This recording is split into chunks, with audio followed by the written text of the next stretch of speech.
yellow Atlanta, yellow soccer down here, fans. We're here fully loaded on a Thursday with the coffee, with the Champions League, Boca Juniors, Classico. We're loaded. We're loaded.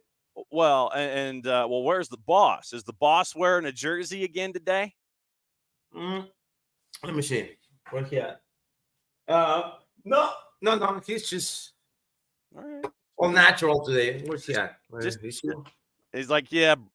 Whatever. Get doesn't care. Get to moving. I don't care. I know that. Well, I mean, tell you what.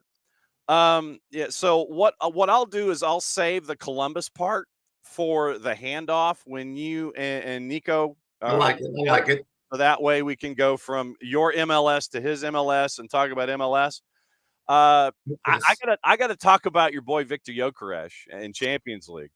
It was a 2-2 draw for them and Sporting. You see, now he's getting hydrated. He's getting hydrated. He's getting all revved up about this. But I think the new format, I think in the Champions League, actually probably saves the clubs that we don't necessarily spend a lot of attention to, like a Sporting. I think it saves them and it helps them in this process to where a 2-2 draw doesn't hurt you as it would in the old format, as it would in years past. Yes, absolutely. And that's why I'm so happy about this new format. Now you have the chance. If you rescue a point away, then you guarantee that point. You're guaranteed with that point because they don't have the second chance. I will see you at home. And no, it's not happening. It's not happening anymore. And now Sporting in that game, in that trip to Eindhoven, it was the matchup between the two teams that are running perfect in their tables in the leagues. PSV running 7-4-7, Sporting running 7-4-7. They were both running perfect, and this was probably the most uncomfortable matchup for Sporting so far in their campaign. They were absolutely bullied by PSV. They went out there as pit bulls and they shut down. They did shut down Victor Gyökeres with this kid, Ryan Flamingo, the 23-year-old, came from Sassuolo. From Sassuolo, they paid was a 3 million for him, and he literally chased him all night long in Eindhoven. Remind me of this game. This is this game, probably many people don't know about this game, but 1985 World Cup qualifiers. Argentina came to Peru, to Lima, to play for the World Cup qualifiers. And we ended up winning that game 1-0. And the tactic from that head coach on that game, Mr. Roberto Chale, who passed away a couple of weeks ago, he was a sticker to Maradona. He put a stamp on Maradona. He told this guy, Lucho Reina, you go up there and you chase him. He goes to his bathroom, you go to the bathroom with him. All right?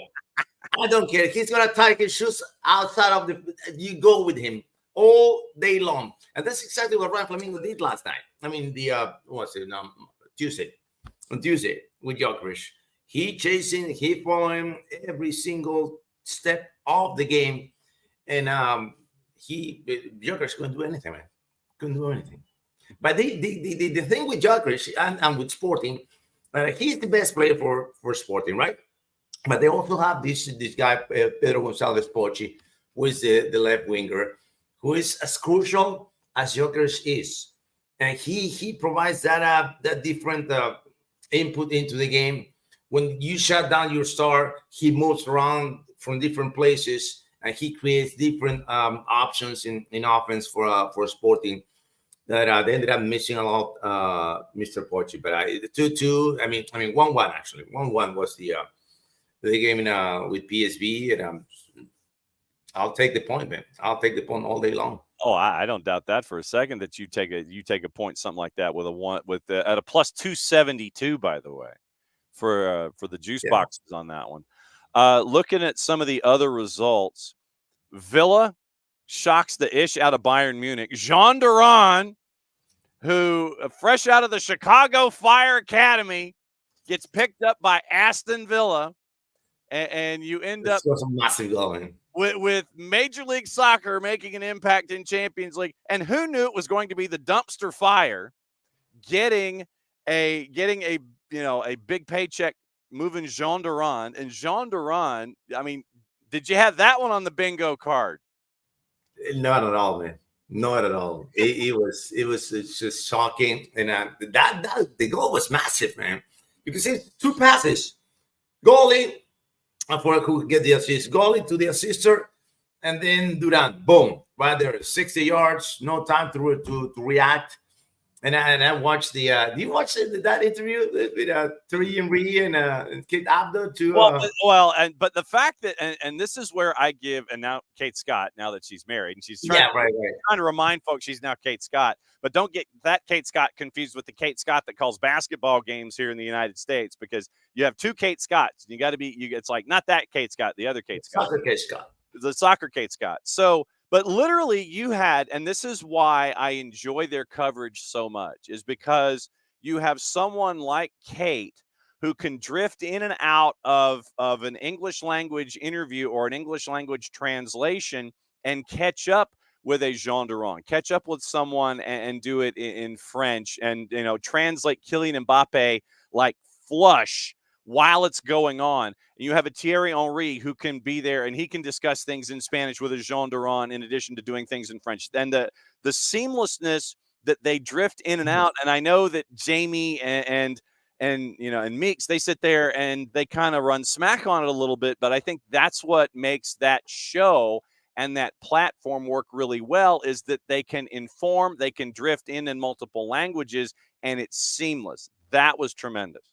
It is. I think it's the hardest part to do, man, because either you have many shows that they're so just information, then you have the shows that they're just entertaining, but you got the combination of both with high quality, and it's the best soccer show in the planet, man. I posted that last night, man. It's the best soccer show in the planet, of course. Well, second. Second best. And by the way, now that you brought it up, did you know that we're up for an award? What? Yeah. Yes, sir.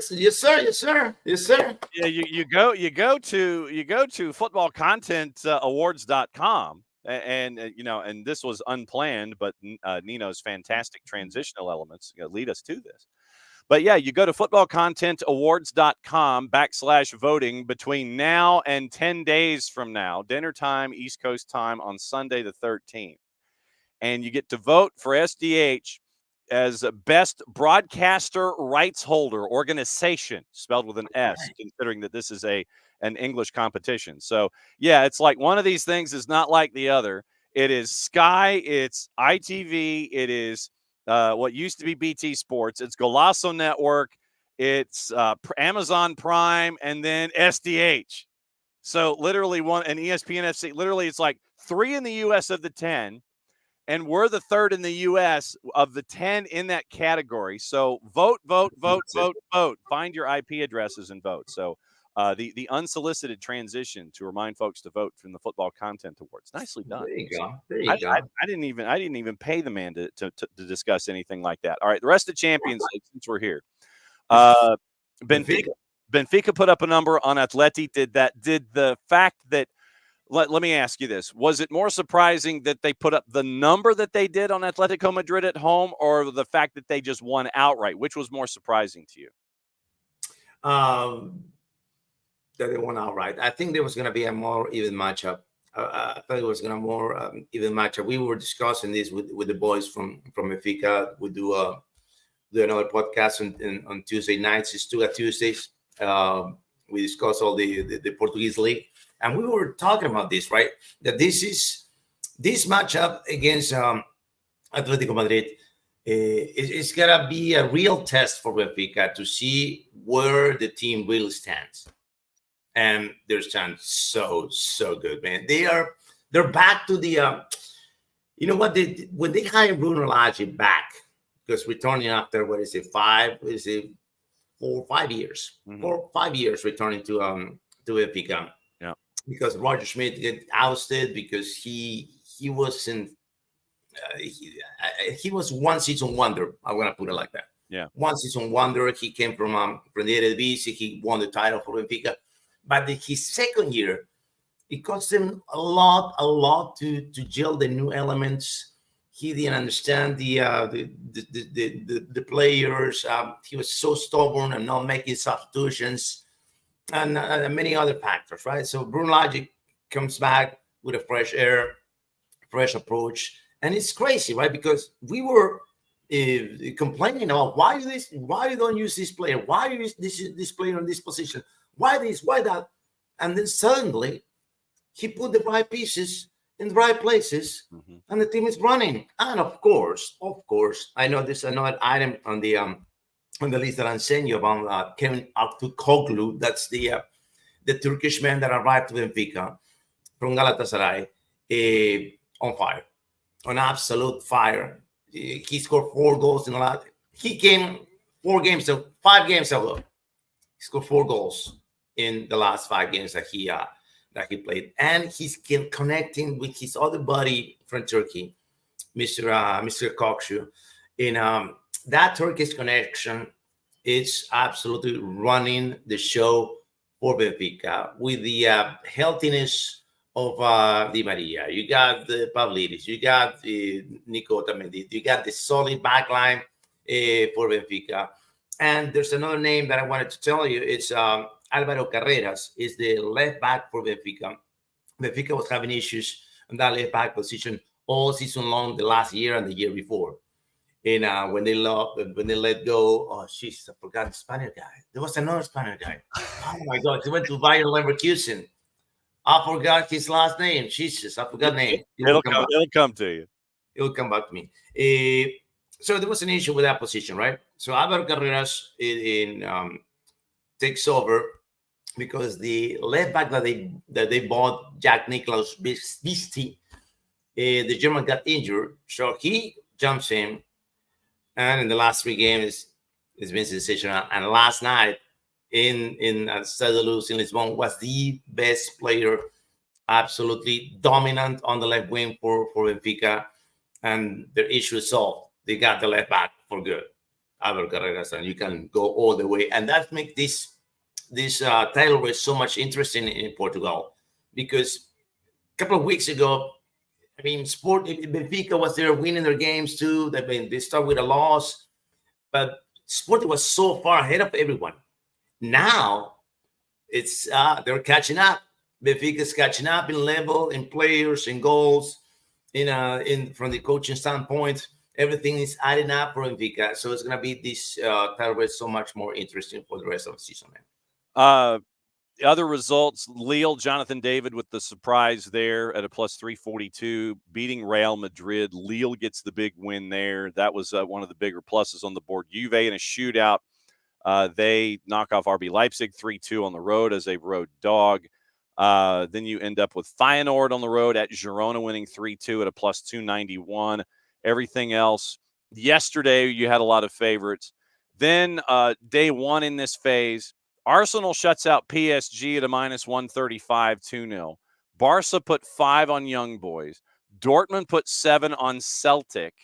And our man Jarrett wants Brendan Rodgers' head all over again on a spit. Inter put 4 on Red Star. Manchester City put 4 on Slovan Bratislava. Brest put 4 on Salzburg. So it's like, I think that you had 2 days ago on Tuesday, you had all your favorites. The big favorites got the wins, and then yesterday was when the folks decided to sit there and turn over the apple cart and sit there and go, yeah, we're going to make this a little chaotic and have a little fun with day 2.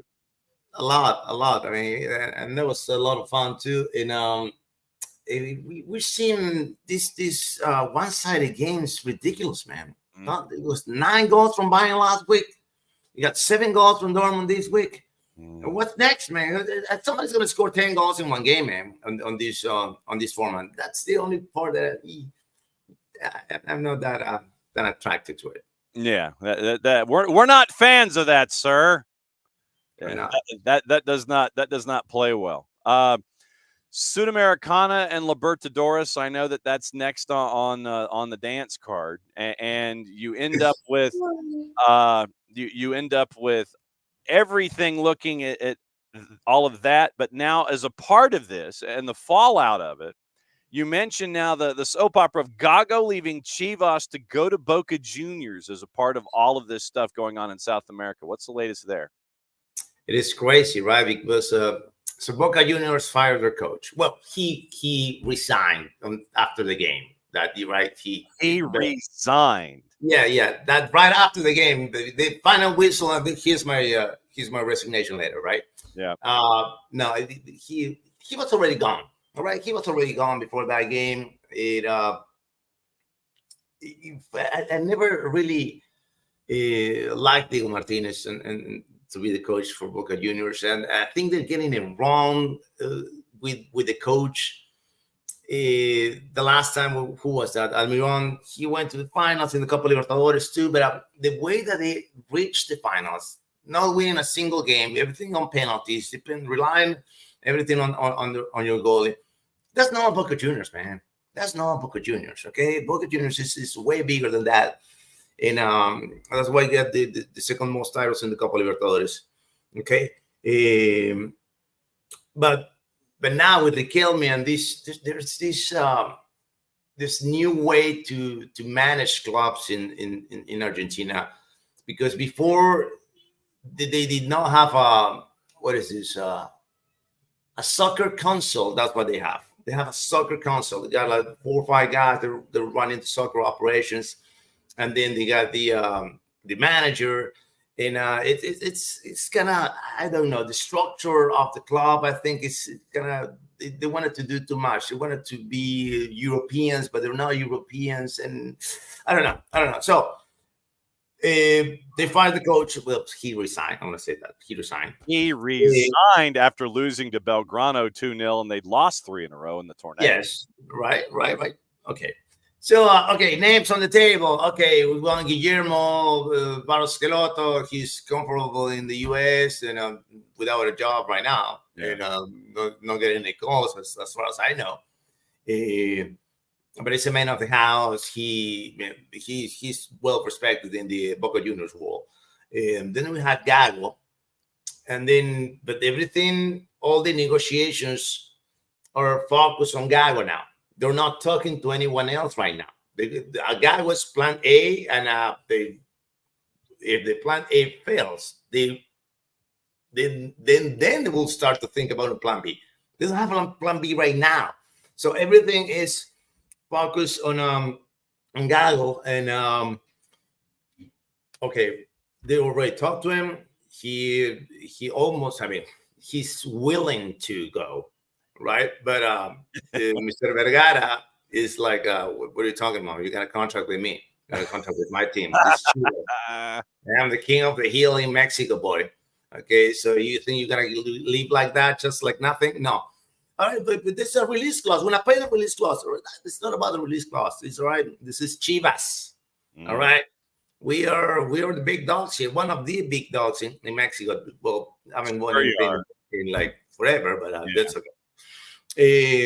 But they were still a big club in Mexico, and that's what I'm saying. In Mexico, in Mexican media, they're bashing, they're trashing Gago like nothing, man. No, you don't respect the clubs, and you are blah blah. We're seeing even the bad words on air, man, on the TV shows. It's like, what? These Mexicans, and I'm gonna go again on that route. Mexicans, please. I love you, right? But you're not the Premier League. No, you're not elite. Okay, so if Boca Juniors comes in and says, "I want to pay the release clause, I want to take Gago," they're gonna do it. All right, suck it up. Well, but this is the thing. I mean, and obviously with what we've seen recently in Liga MX is that a lot of the big dogs, they're in the middle of the table now. You could spend all the money in the world, and it ain't getting you wins. And right now, middle of the table, that's where Chivas is, right? Smack dab, 4-3-3 on the edge of the playoffs. They're not even in the first round buys right now. If the season ended today, they're not even in the first round buys. They're in the Primera play-in round. They're not even Right. top 4, so they'd be having some work to do. And since you mentioned what's going on in the torneo in Argentina, there's a lot of big names that are at the bottom of this table, and there's like 9,000 different competitions. You play like 7,000 games in a season. I know, it's insane. And you have a 28 team league, and it's all one table. You're all thrown together. At the bottom of the table right now, Baraka Central, Defensa y Justicia, who gives the SDH bump ever since our boy Bekasese and his flow ever got on our radar. DYJ has always been given the SDH bump because we've always enjoyed the little guy coming up and grabbing the slingshot and the stones and sitting there and take folks out. Newell's is 25th out of 28. Bonfield 24th out of 28. San Lorenzo 23rd. Argentinos Juniors 19th. Lanús is middle of the table in 16th. Boca Juniors 13th in the table right now after losing 3 in a row, which is unconscionable to me. And I mean, look, you've got Deportivo Riestra ahead of Boca Juniors. That's where this league is right now. That's where the chaos is, man. It's absolutely chaos, and that you gotta thank that to their president, to Chiquitapia, and his Barraca Central, and all the moves. They really need to reorganize the league in Argentina. They gotta go back to 20. You got to go back to 20. You got plenty of teams, all right? This is a humongous country, and make this second division more competitive. And because right now there's a lot, John, you have no idea how many issues are they having in the second division, because everyone wants to go to the first one, right? And they knowing that there's 28 teams, they have a chance. So there's a lot of controversies with the officiating. Oh no, it is ridiculous. No, like shameless, completely shameless. No, Throwing penalties out of the blue. They sending red cards. It is just so obvious. It's so obvious that something is wrong. And of course, I'm not going to say it, right? But something is wrong there. Something is on the dark side of the story. There are questionable calls that are made on broadcasts that you see, and you wonder where the origin of these calls come from. Gee, yeah, it makes you wonder, right? Where's it coming from? I don't know. It's hard to tell. I don't know. How did that happen? Oh, I don't know. It's just maybe because that team belongs to this guy. Oh, no, it's not because of that. No. It's because it belongs to the other guy. He pays more money to the, all right. We're not leave it that way. Oh, and so, all right. So then you mentioned these calls that come out of the blue that, gee, I wonder where these come from. Peñarol and Nacional, the Super Clásicos this weekend. Are we going to get any kind of calls that might be coming out of the blue in this one? No. This one is, I'm telling you, it's probably going to be one of the most exciting clásicos that I've seen in many years. And last 4 or 5, they were the last one that was super cool. When was that? Was the last one for Suarez, when Lucho Suarez beat Peñarol at the Jesus, what's going on with your names, Nino, today, man? Not enough caffeine in your system, brother. Wow, the Centenario. Oh, the Centenario Stadium. Yeah. It was the Centenario Stadium. Yep. The Lucho scoring a brace, winning the championship for Nacional. It was his farewell game. But now this Copa Libertadores aura on Peñarol is good. I think it's gonna put things back where they should be. All right, Nacional, it has less games than Peñarol. You know how many games? All right, I want to tell you this, right? You know, this is the oldest Clásico outside of the UK in the planet. Wow. Oldest in the world. Wow. All right. Okay. The first Clásico was in 1914, bro. May 24 of 1914. That was the first Super Clásico. It's only 111 years, man. Yeah, it's nothing.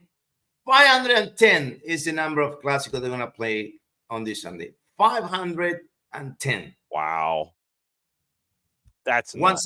174 victories for Peñarol, 165 for Nacional. Are we sure about those numbers? Because I'm sure those are some debating points with both of those. I'm sure that there are some that are questionable wins that are no like in the early days of the rivalry when folks didn't have like newspapers and stuff, and you're sitting there, it's like, well, wait a second, one side says they won, the other side says they won. So that margin of 9 over 339 of the 500 plus, I'm sure there's some folks on both sides who are saying, might be. But this is crazy, right? Because I want to tell you where did I get these numbers. It's from the national source, but I also match it with the Peñarol sources, right? Okay. But Nacional has this. They put up this page is a software that where they have the probably, I think it's the biggest database. I want to say that in the planet. I want to say this because they have this Atilio.com for Nacional, and they got the record of every single team that Nacional play in the history. Every single team, man. You just you name a team that they play, and you got the record. It doesn't matter what year, doesn't matter the competition, doesn't matter anything. It's just unreal, man, unreal. And it's just they're so proud because it took them like 3 years to put all that data together on the website, and it's so cool. I use it all the time, and it is well respected too in Uruguay in the media. And I asked the guys from Gold TV who are based in Uruguay, hey guys, what about this? Yeah, completely, man. 100% trust in that one, man. Okay. Also on the board, well, and for those that may not know the rundown right now, Peñarol and Nacional after match week 5, they're both at 3-2-0.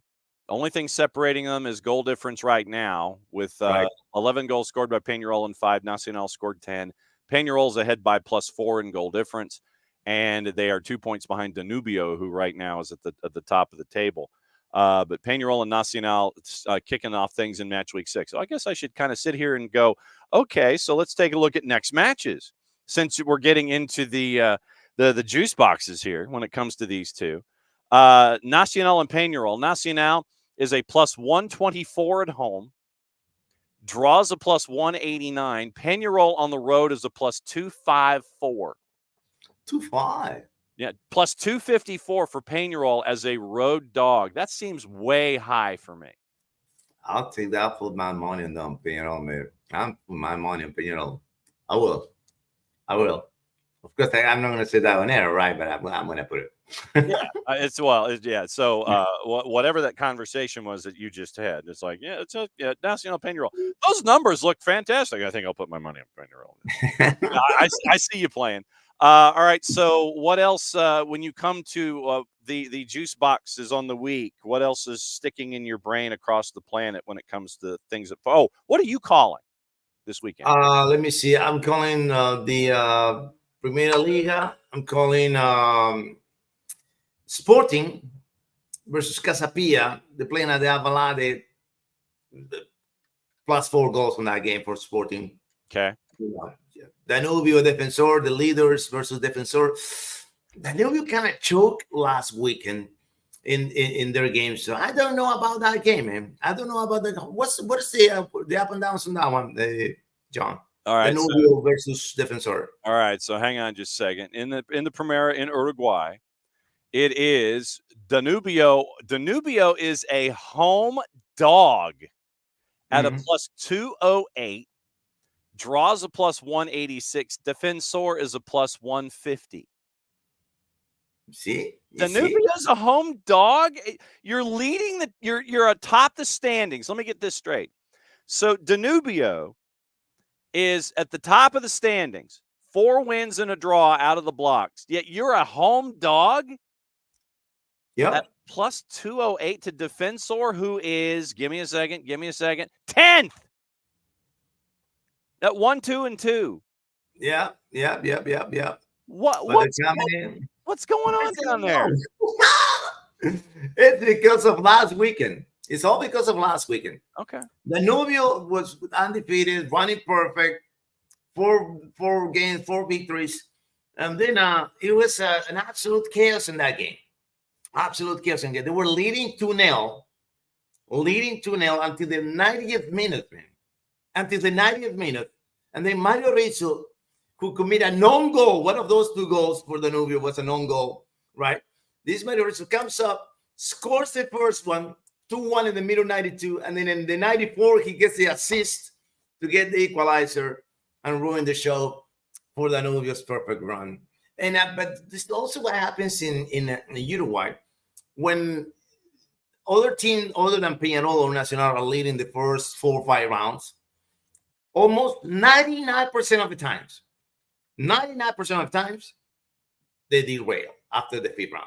Okay. They go south, and that's what's going to happen with Danubio. That's why the numbers are like that. I'm not gonna guarantee anything because nothing is guaranteed, but I'm pretty sure that Danubio is going to go down south from the next 5 rounds or so. Probably they won't win another game in the next 3 or 4. Okay. Hydrate. You're get hydrated here because we got the stretch run going.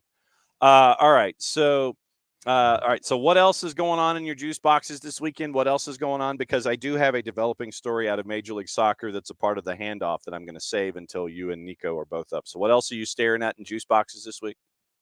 Peñarol Nacional, and no, that's it. The Sport Dinner Casatilla.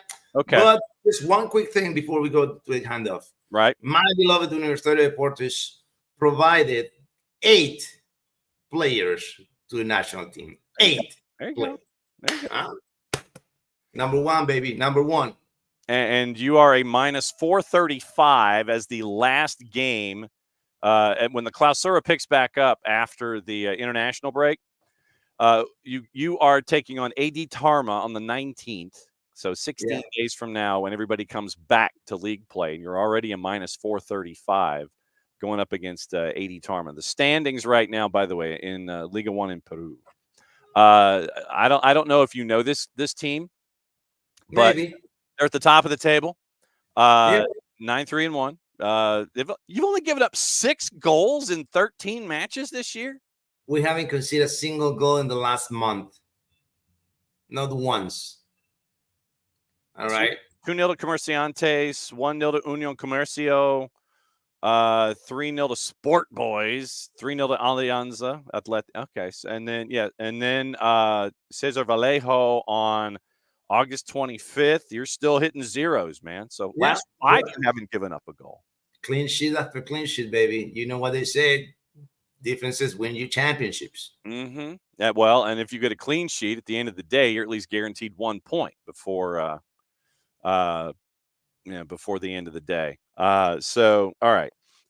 You wanted to talk about your crew. I'm going to save this story that'll be a shock to everyone when we talk about it. But you wanted to talk about your crew and what happened in the chaos of everything that happened in the midweek involving Major League Soccer. It is 3 matches or 4 or 2 or 1 that's left in folks' seasons. But last night, the chaos of crew and Messi and friends, and it was chaos. What in the hell happened to your crew, brother? Man, I really don't know, man. I really don't know. Well, I do know. This is what Messi. I do know what happened, right? Even though we had a chance, because we got a legitimate chance to turn that game around. But I mean, Cucho missed a penalty. We got the red card. Yeah. Several other factors in there, right?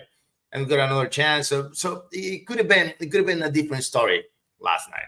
Mm-hmm. But the reality, the truth of the matter is, we have the best player still, the best player on the planet, still, best player on the planet, the best roster, the best team, and finally healthy, right? Messi said this last night. You know, for one reason or another, we couldn't be all of us on the pitch at the same time. And now that we were on the pitch with Lucho, with Busquets, with everyone, it feels right. He's healthy. You got the magic going. They're gonna win the championship, man. You know they're gonna win the championship, all right? So I got nothing against this team because we lost against the best team in the MLS. That's it, man. That's it. All right. So it is that time for the handoff. And so Nino's getting hydrated. Nico's getting caffeinated. And he's getting everything all gassed up and ready to go. See, I'm staring in the green room, and I'm seeing so yeah. Oh, Nico's going rave green today. No real shock, especially after a 3-0 win. So I see how this works. All right, so I'm going to hit the open. We're going to do the handoff because I have a developing story that I know will shock both Nino Torres and Nico Moreno. So I've got to find the brand, and I've got to hit all the notes, and we go here. So here's Nico's open. And here comes the handoff as we go from Fully Loaded to a Thursday with Nico.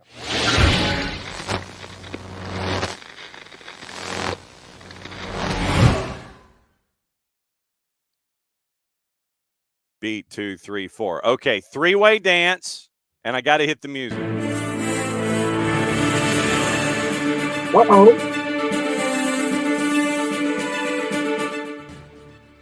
Developing story from our buddy Ben Jacobs. And like I said, I know this will shock both of you, and I know that this will shock humanity to its core. Exclusive from our buddy Ben Jacob. I'm going to let the music play a little bit. Let the suspense build. Yeah, but it really, I know that this will shock both of you. Ben Jacobs at Give Me Sport saith, quote, Inter Miami are set to qualify for the Club World Cup after beating Columbus Crew to win the Supporters' Shield for the first time. The victory, in which Messi scored twice to ensure Miami will finish top of the table. They can also win MLS Cup. MLS Cup doesn't conclude until December 7. Inter Miami are likely to be confirmed as the host representative, and Miami's Hard Rock could host the opening game featuring them. Confirmation of participation is expected soon, potentially this month. So I know you're both shocked that wild card is heading to Messi and friends. I don't know what the world is coming to. I'm stunned. Let me check my pulse. Yeah, I'm really stunned. Color me shocked that was going to be where Team 32 was going to be in the Club World Cup that doesn't have a TV deal, that has clubs sitting there wondering, okay, fam, where's the payout? And we finally had venues announced, but there are too many questions and there are answers. And, oh, no, Messi and friends are the wild card. Color me stunned. How did this happen? How did this happen, people? What's the world coming to? Yeah, I don't know what shocked me less, that or Pochettino eventually being announced by U.S. men's national team as the head coach. I mean, both the shocking things that I never saw coming. And yeah, I mean, it was written in stone. It was clearly going to be the perfect way to transition, that Messi is done what he's done in MLS, and he was going to be, and he's going to be in all the marketing and all of the spotlight of the Club World Cup. And, now that it's Miami, they were going to use the Shield as well.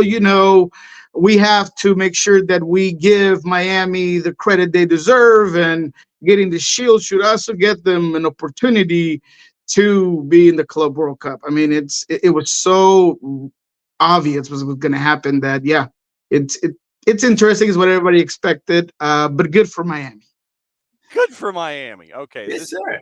This is the handoff. So, all right. So let me ask you this, Nico. Before you came in, we were discussing what happened last night with the match involving Nino's favored at Crew 96 and Messi and friends.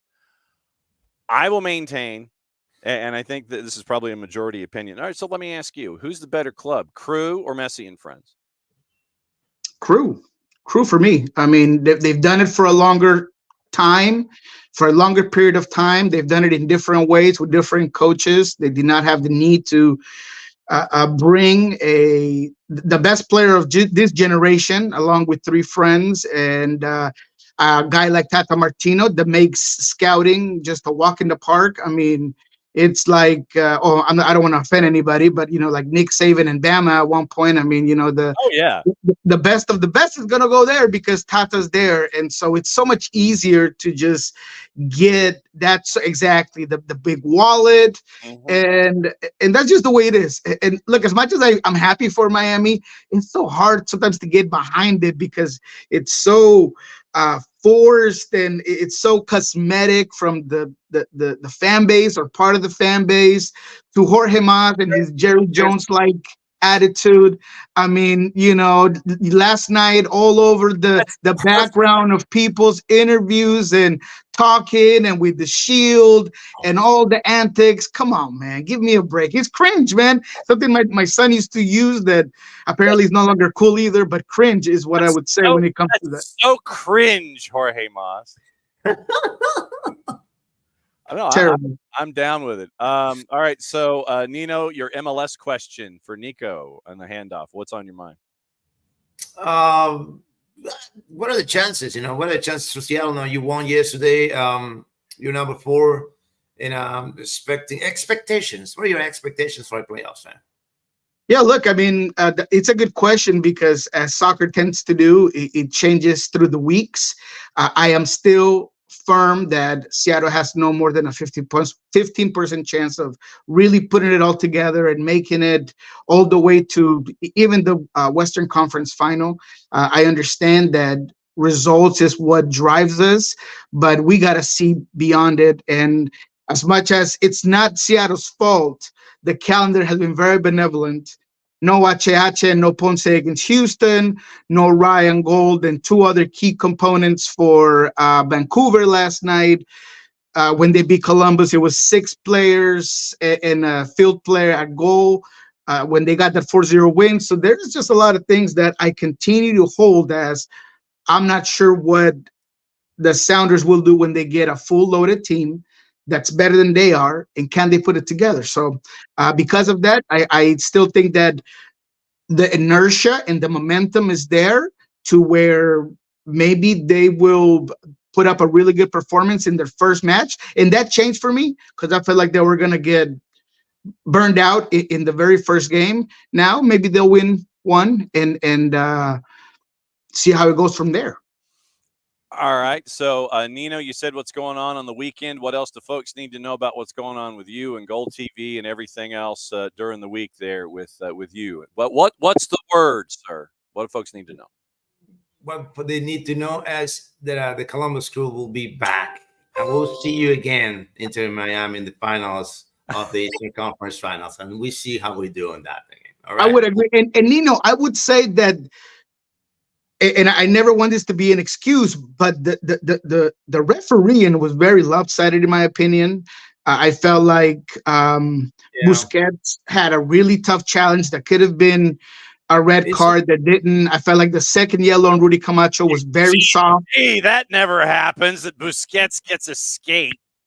Yeah, exactly. So, not saying that was the defining factor, but I feel like it definitely played into the game. Chicho, I've never seen him shoot a PK that way. Wow. It was very odd. So they could have very easily tied this game. So I believe you. I think Columbus will be back, and it'll be interesting to see what happens in another point of the tournament. All right. Sir. As always, Nino, great to see you to go fully loaded to take things off in the first half hour of the show, the first half hour of hour number 2 on a Thursday. Be safe, my friend. Have great calls. Save those pipes. Say hi to the boss back behind you, and go take a nap. We'll see you soon, my friend. See you guys. Take care. Thank you. That is Nino. And so, yeah, Nino's fired up about his crew this morning. I'm sure. I mean, everybody would be, right? I mean, it was a good game. It was entertaining. It was fun. But there were some things that were odd and cringe afterwards, and some of the refereeing was questionable. Like I said, even Chicho's PK was sus. I don't know. It felt like it was all just ready there for Miami to just take it. Mm-hmm.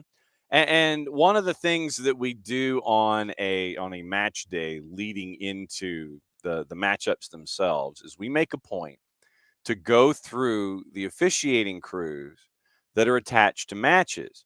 And I think, disappointingly, more often than not, you end up with center refs that shouldn't be assigned to higher profile games, if that makes any sense, because Absolutely. there are center refs that have problems navigating high profile matches involving teams that have that do things stylistically, and you lose control of the match early on, or you secede, you give up control of the match. Yep. Unless you're going to call things consistently, and from all indications, it sounds like Drew Fisher, the man in the middle last night for Crew and Messi and Friends, wasn't all that even-handed when it came to his distribution of things. Is that fair? That is very fair, and I think that's spot on. And that was the odd part about it, is that, and I've always said it, I don't expect the referee to be perfect. Nobody is, but I do expect you to be consistent. And I felt like he really lacked consistency overall. And when he did start to call a lot of fouls on Miami, the switch of the game, the momentum had already shifted.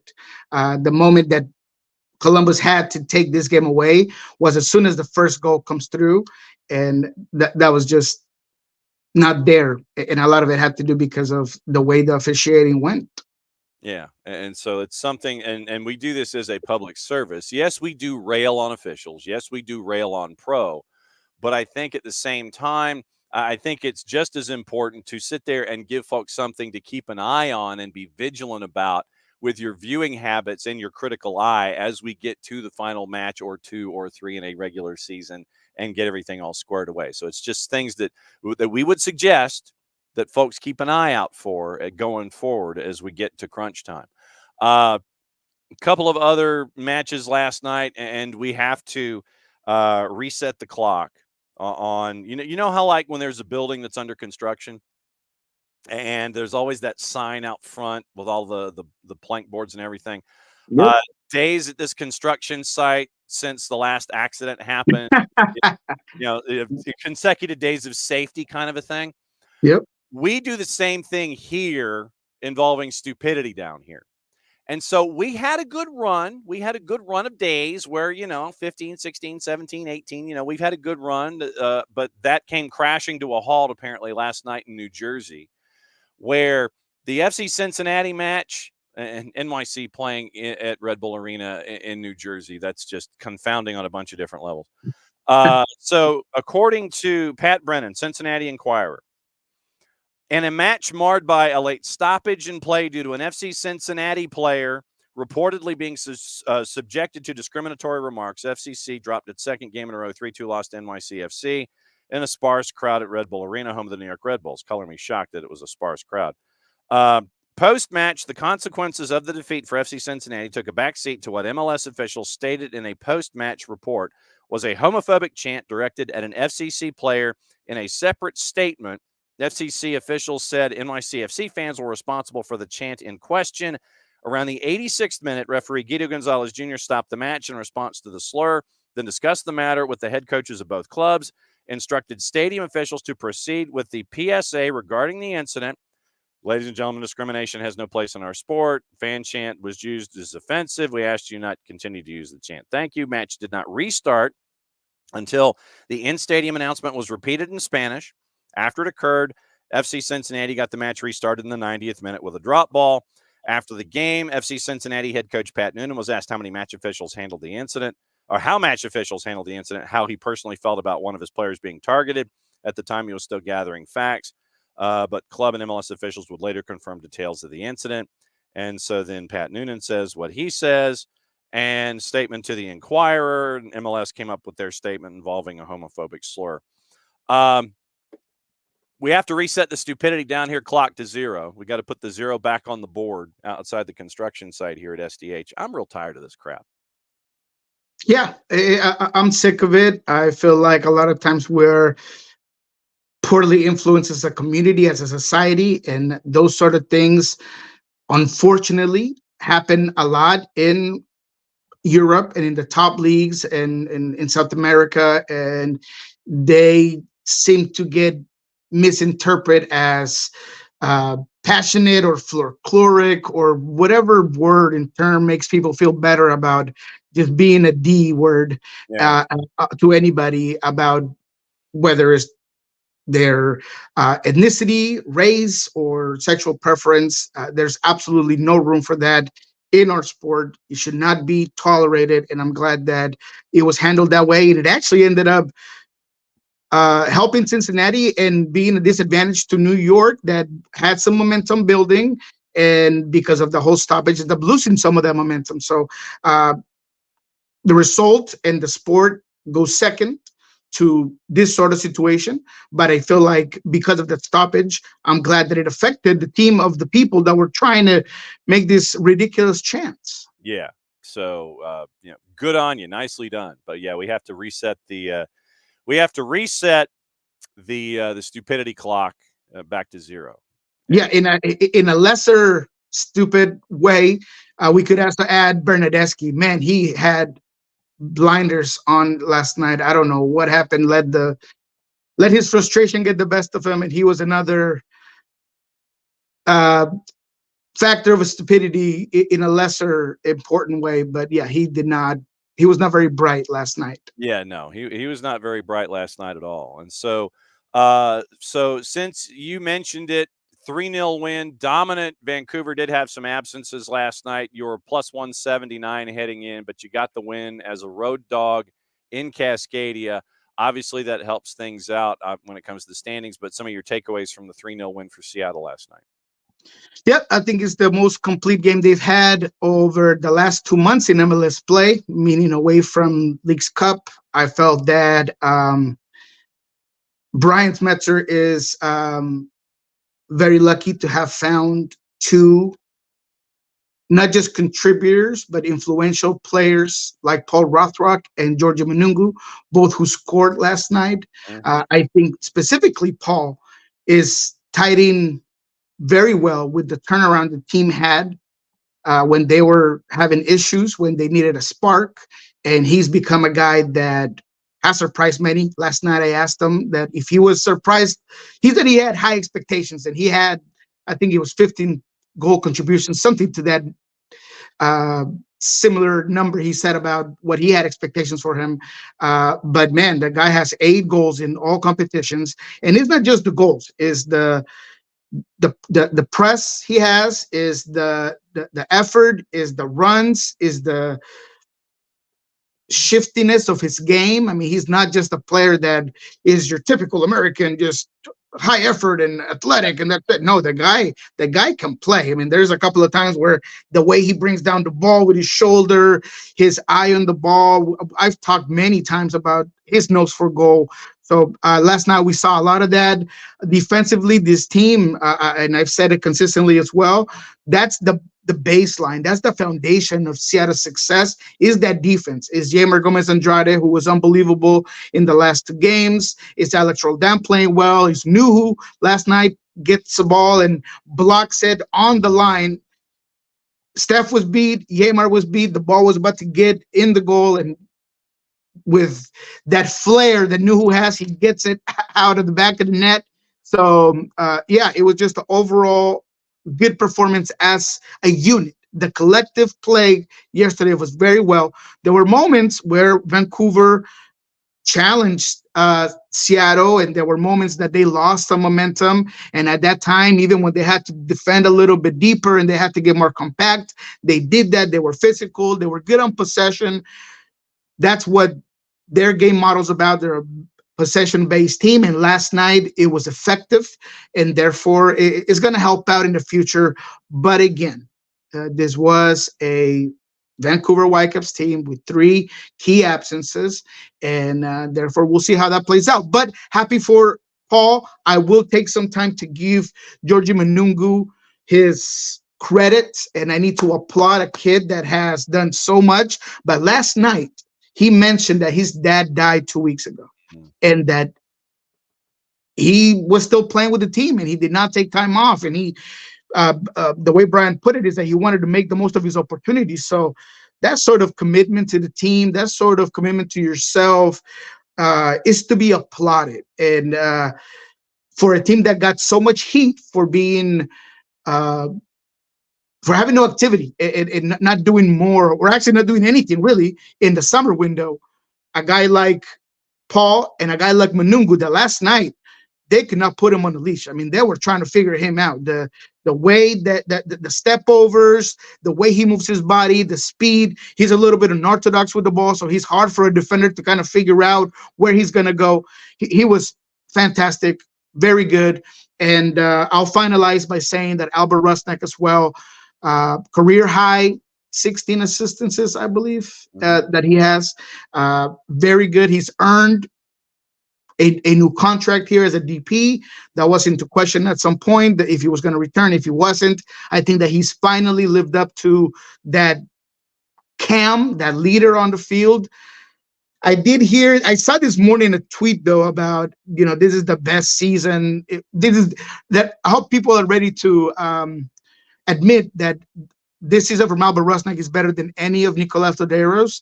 And Mark's a guy that I respect. He has some very good knowledge on the team. He used to be or he's still a journalist covering the team. But let me just say this. Yeah, maybe stat-wise, and if you want to limit that to the regular season, then yes, you can make this statement. But the best from Nicolas Lodeiro came in the postseason, came on what he did afterwards. So that's still to be proven by Albert Rusnak, is that legendary players are built by bringing championships and about stepping up on big moments and not just patting down stats. That's why I'm not a numbers guy. There's a lot more to the game than statistics. So I will say that I disagree with that, because a season as a whole, he has not been better player than Nicolas Lodeiro. He's the best player of all time for the Seattle Sounders. There's no doubt about that. So let's give him credit without having to take credit away from a guy like Nicolas Lodeiro. Give him credit, but slow your roll, basically. Yes. Slow your roll, baby. With that win, 2 matches to go, Seattle's 53 points, and you have the tiebreaker on RSL, even on goal difference, but you've got one more win with 2 matches to go. So the street fight will continue in the Chase group in the Western Conference. LAFC, 3 matches to go, 2 points clear of Seattle on RSL. Houston right now at 51 points, Colorado at 50, and then you get into Vancouver, Minnesota, Portland. Portland had a chance last night to kind of get out of that ish that's 8-9, but Austin came up and bit them, winning 1-0 at a plus 434. So it draws Austin closer. Austin's got to win out and get tiebreakers, and they'd be even with wins and everything like that. Interesting win for Austin. Portland stepped on a rake last night when they had a chance not to.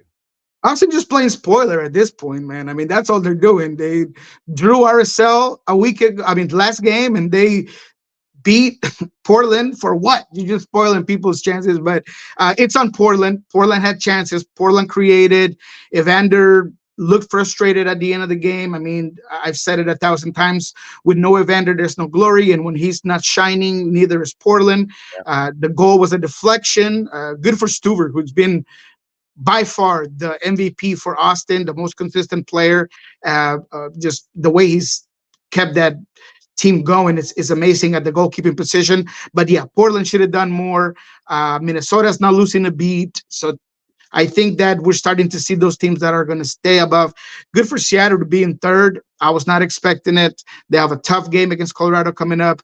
But the West, I think, is starting to take shape. And if there's 2 teams that should be worried, RSL, because man, it feels like there's the curse of the Bambino, and then there's the curse of the Colombino, because once Andres Gomez was out, they have not been the same, baby. They have not been the same. Not Chicho has been the same. The attack hasn't been the same, and they really need to figure it out before. And Portland, man, if they keep dropping points, if they keep giving these teams a way in, they might find themselves out. Yep, and the East is its standard amount of chaos. We talked about Messi and friends getting the win last night in a very unevenly called match at Crew. Joseph gets a brace last night at a plus 380. Atlanta loses 2-1. Charlotte gets rid of the dumpster fire. They were a favorite and won. NYC exposes Cincinnati's issues at the back once again, winning 3-2. Purple team won at home, beating Philadelphia 2-1. Red Bulls, and you mentioned what's going on with Toronto FC. It's like, I don't know what Toronto FC team's going to show up on any given time. And so the standings in the East after the end of the day, we'll get into cliffhanger in just a second. Eastern Conference. Messi and friends are clear. And they're going to the Club World Cup. Who knew? Cruz at 57, but they've got a match in hand on Cincinnati.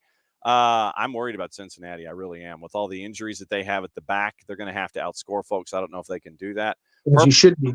Purple teams, 1-4 of 5. They're at 49 and 4th. NYC is 2 wins ahead of Red Bulls at 47. That gets us to Charlotte at 7th at 45. CF Montreal's at 40. They're unbeaten in their last 5. They've got some separation on everybody else. Toronto FC, now everybody's the one that's gunning for you. You've only got one point in your last 4 matches. You only have 1 match left, so you'll be a sitting duck on decision day. Philadelphia's at 37, 9 wins. DC's at 37, 9 wins. Atlanta's at 34, 8 wins. Nashville's at 33, 8 wins. The Revs, they need to win out and have everybody else lose out. And the Revs right now are at 31. They've lost 3 of 5. And the Dumpster Fire have been eliminated. They have 1 match to go and can't get any higher than 33 points. All right, so that sets up Cliffhanger. And, actually, what do you think about what's going on in the East and the chaos before we get into Cliffhanger? I think Charlotte heard us talking, and they decided to figure it out and score some goals and find a way through. And they've been moving up. Toronto just seems like they're imploding, and it's about to, just the wheels are about to fall off that bus real quick. All the rainbows and sunshine that was that locker room and a new head coach is no longer there. And I think between DC and Philadelphia, they both have a really good chance. I like DC. Benteke just takes so much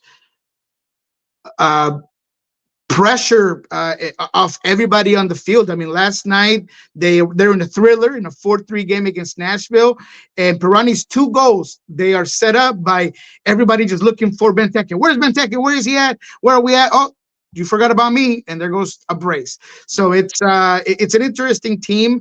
I do think Toronto will find themselves out, though.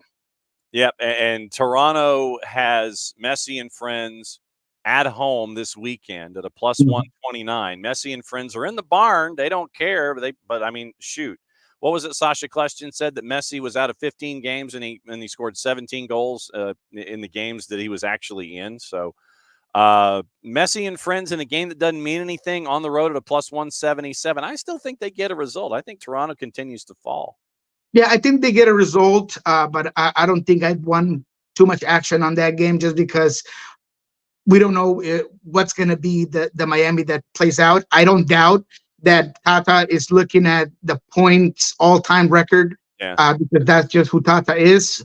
But I also think that he's also looking at that wear and tear of his team, and he might just put a rotationary team against Toronto. So, yes, they'll get the win. Don't know about the goals.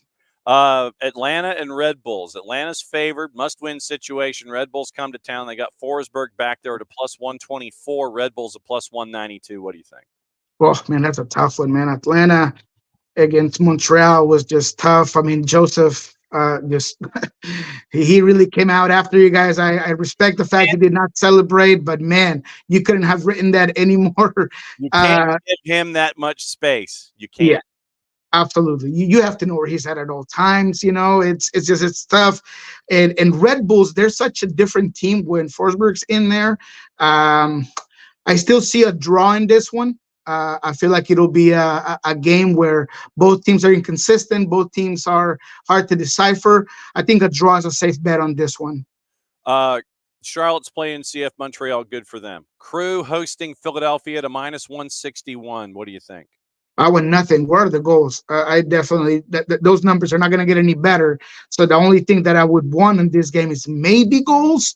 I could see Columbus coming in there trying to work something out. So let's just look at the goals. 2.5 is a minus 130. 3 is a minus 152. 3.5 is where it flips to a plus 108 on the over.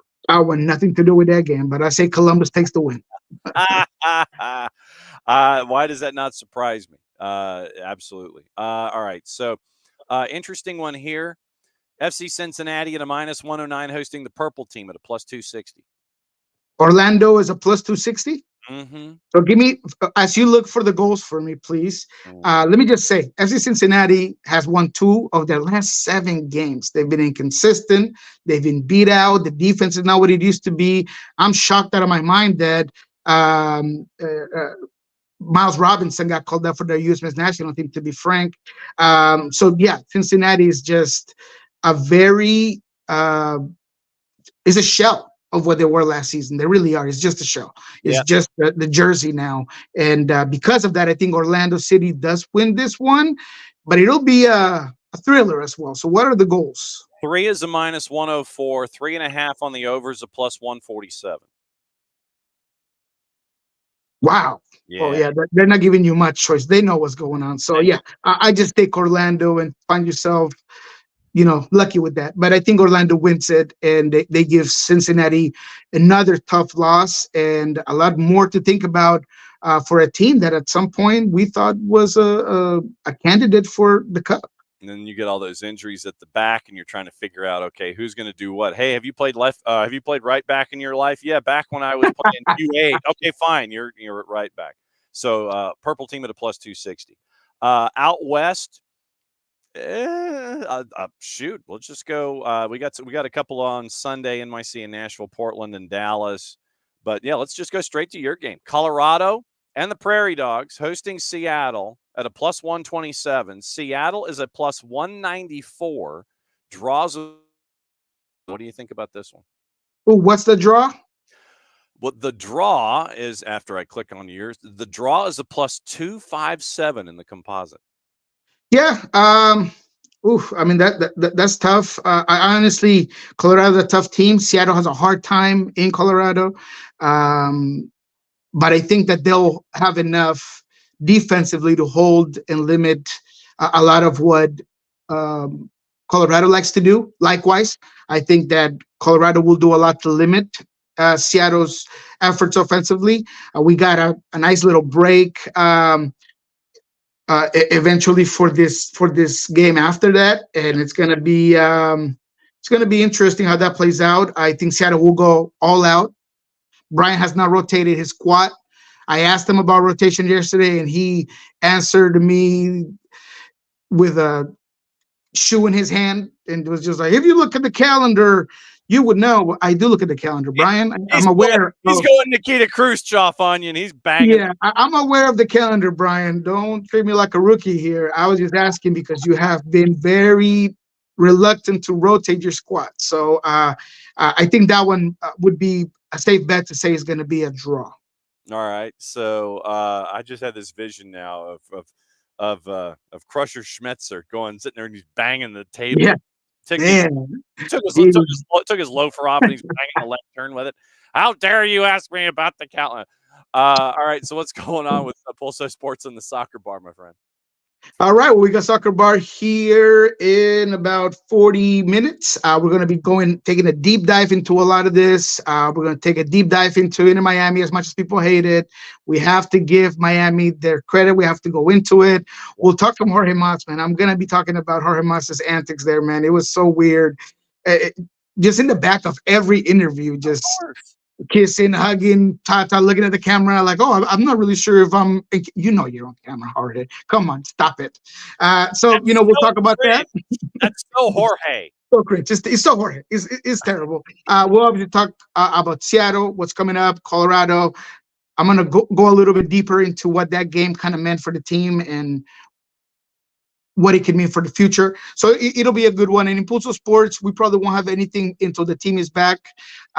There's no availability today. I don't think there's any on Friday. So whenever they're back, we'll be back at Pulso Sports. I'm also taking a trip to Vegas. Oh. So these juice boxes are going to be very convenient for me. And that's why, if you would allow me, sir, I would want you to please let me know if you have a way to look at the goals for the LA Galaxy Austin, because I feel like Austin has done some things as of late where maybe Vegas is thinking this one might not be a high scoring game, but LA Galaxy and Ricky Puig with the Salt Babe last night and his two best friend in Pencil and Peck. I think if that one's a high scoring game, I'd be willing to go as far as 4.5 on that one. +185 on the over. For 4.5? 4.5 is a +180. Give me something, Vegas. Come on. +185 on the over at 4.5. Oh, that's tough. Dang it. All right. Well, that's not going to work. But either way, I'll be in Vegas. So all of these juice boxes will come very handy.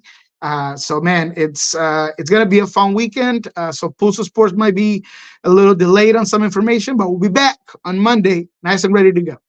Beautiful. Love it.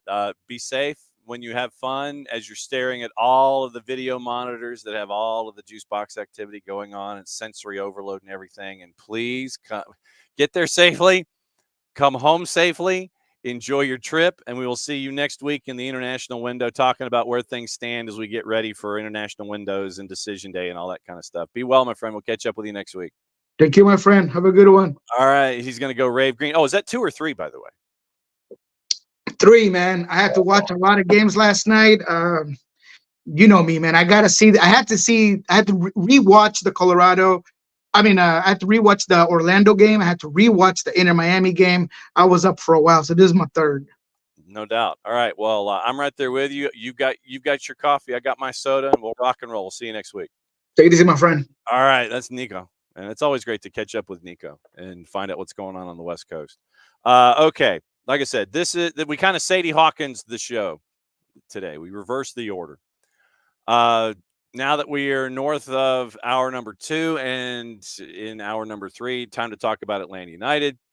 And obviously, you listened to Rob Valentino last night. Wasn't happy with the response coming out of the blocks. He said both teams, frankly, looked a little sluggish coming out. And you end up with Josef getting a goal, and he had this, wide enough berth where he could chest it, turn it, and do it, and put it in the back of the net, and he did. So Josef ends up, Josef was the one that put it in the back of the net twice. And so you end up with a goal from Daniel Rios, and it was 1-1, and then Josef gets the second. Atlanta United has no answers, 2-1. And this is where I wanted to get into the math involving Atlanta United in the Eastern Conference. So here's where things stand in the East. And it is, and we've mentioned the different groups. So to Nico's point, I think Tata's chasing after the points total. And so I think that if he has a chance, he'll probably bring the Gulfstream Galacticos with him. They probably won't start, but who knows? But we'll see what happens there.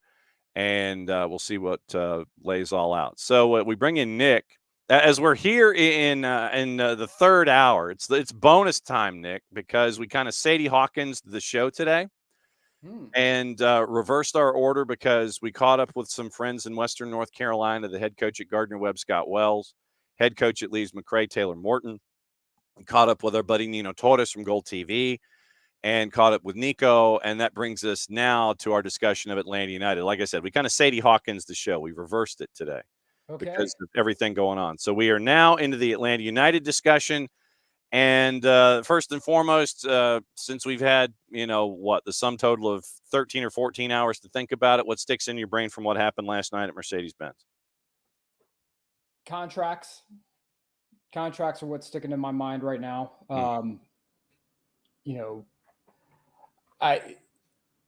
I'm having a very difficult time pushing to go to games during times like the middle of the week, right? Because it's hard for me to push and fight to get down to a stadium. Because yesterday the traffic was a nightmare, even just getting to a MARTA station. No doubt. Yeah. So if I go and I know that I'm probably going to see a performance where the team elects to switch off for an extended period of time, it's hard for me to justify making that trip down. And that's just me as a ticket holder. Okay. This is not representative of anybody with the SDH network, nor with the Atlanta United in general. However, or the SDH network version of yourself. Correct. As a season ticket holder. Yes. Right. It costs me, like, I've already paid the money to enter the stadium. That money's already gone. Yeah. But ticket resale value yesterday was what, $8 on SeatGeek, I want to say. Okay. So plus fees, you're probably looking at about $18 to $20 to get in. And that's at, tax, fees, everything, to whatever. But it's hard for me to be like, yeah, I'm going to fight to get down there, because it's so frustrating at times. And Rob Valentino has said this in his press conferences. I don't think I'm saying anything that's out of alignment here, because the manager himself has said, we've got to figure out, people who want to fight and be here, this is a must win. It's not just must win from the standpoint of playoffs. There are some folks who are fighting for their MLS contracts. Yeah. And, it's hard for me to sit there and watch a team shut off and be like, yeah, man, I'm willing and able to just rush down to that stadium, yell and scream and go nuts and try to motivate a team that doesn't seem to be able to motivate itself top to bottom. Yeah. Individually, yeah, there's a couple of people out there who I think are putting in the shift. It's just hard for me to justify when a vast majority of the team doesn't seem to be doing that.